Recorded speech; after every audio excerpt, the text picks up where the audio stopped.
राधे राधे भक्तों, भक्ति सागर चैनल में आप सभी भाई और बहनों का बहुत बहुत स्वागत है। भक्तों, मैं आप लोगों से आशा करती हूँ कि आप लोग बहुत अच्छे होंगे और मैं भी अच्छी हूँ।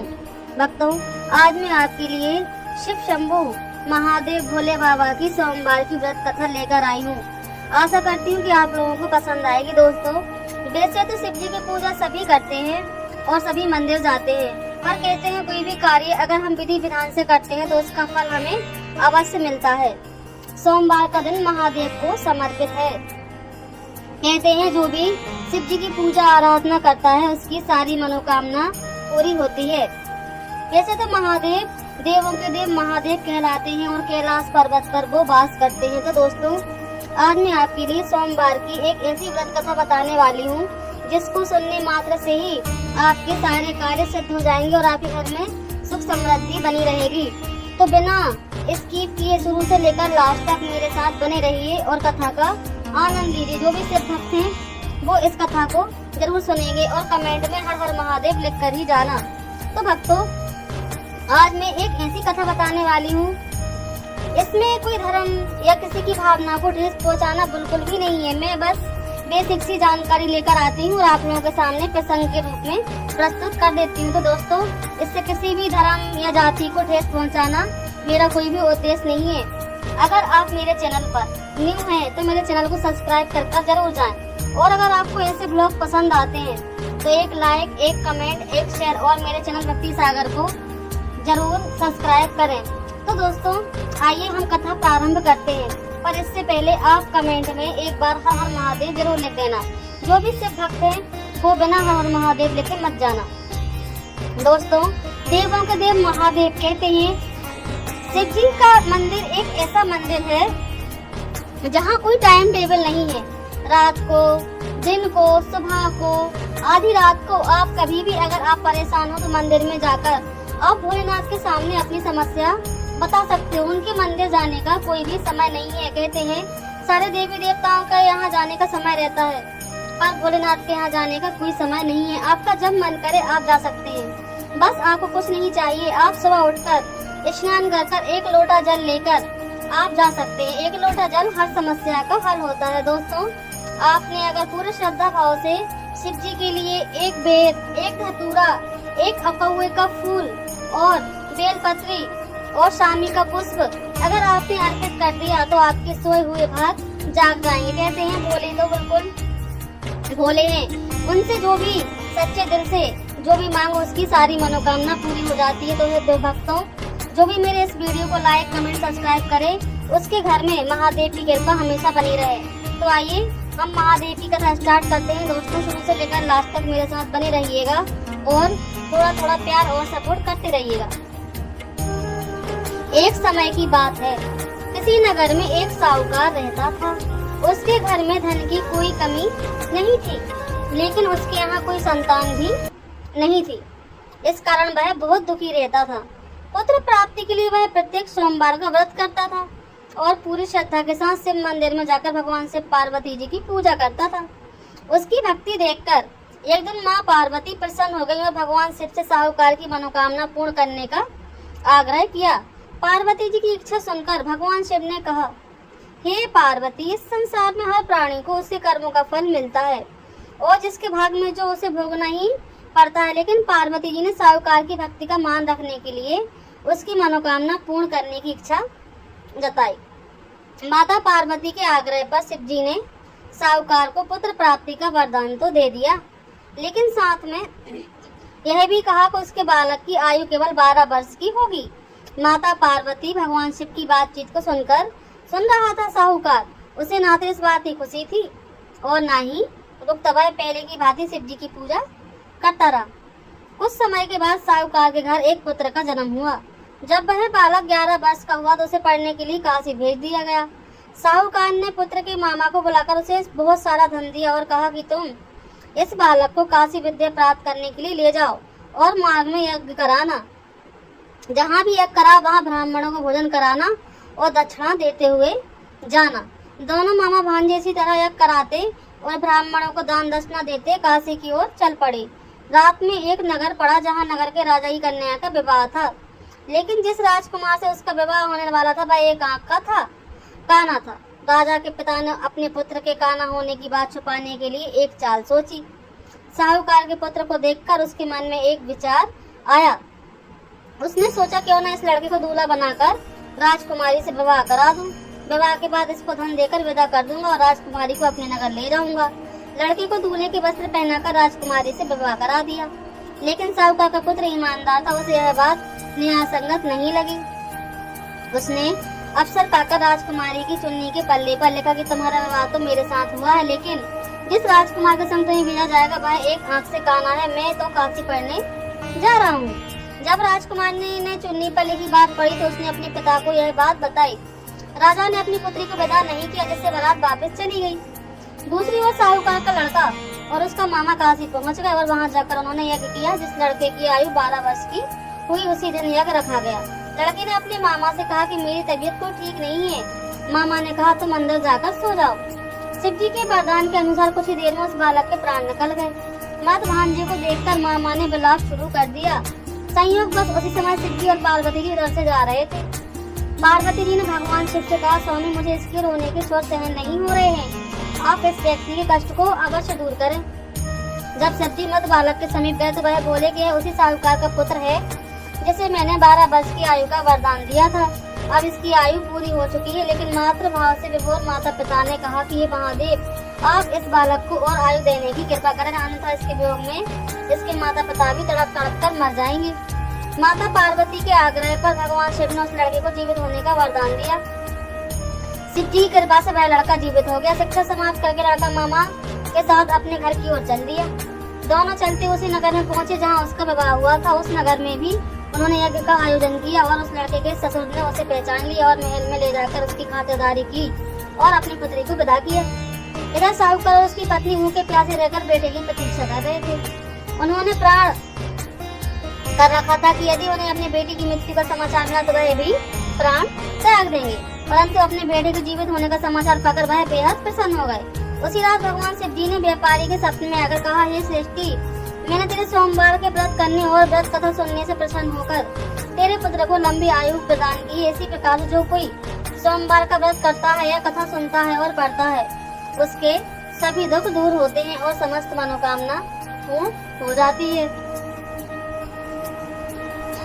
तो दोस्तों आपको यह कथा कैसी लगी आप लोग हमें कमेंट करके जरूर बताना। दोस्तों इससे हमें यह शिक्षा मिलती है कि अगर कोई भी काम पूरी श्रद्धा निष्ठा और ईमानदारी से किया जाता है तो उसका फल हमें जरूर मिलता है। अगर कोई भी कार्य अगर हम करने के लिए मन में ठान लें कि हमें यह कार्य करना है तो वह कार्य जरूर सफल होता है।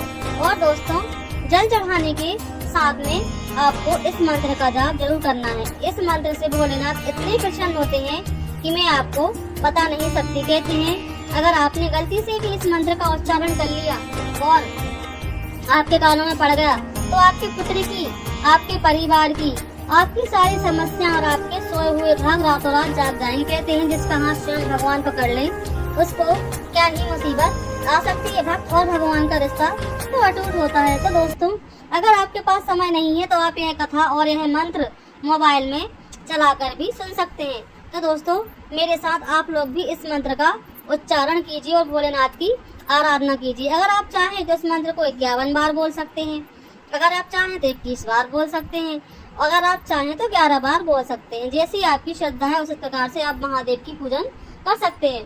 वैसे तो यह चीज सभी जानते हैं पर मैं भी आपको भगवान शिव की आराधना का एक मार्ग बता रही हूँ। तो आप लोग मेरे साथ वीडियो के लास्ट तक बने रहिए। जैसे ही पूजा अर्चना करने हम मंदिर में जाते हैं और भोलेनाथ को जल अर्पित करते हैं और भगवान को चंदन अर्पित करते हैं, रोली चावल अर्पित करते हैं और सारे फल फूल अर्पित करते हैं। उसके बाद हमें इस मंत्र का उच्चारण करना है।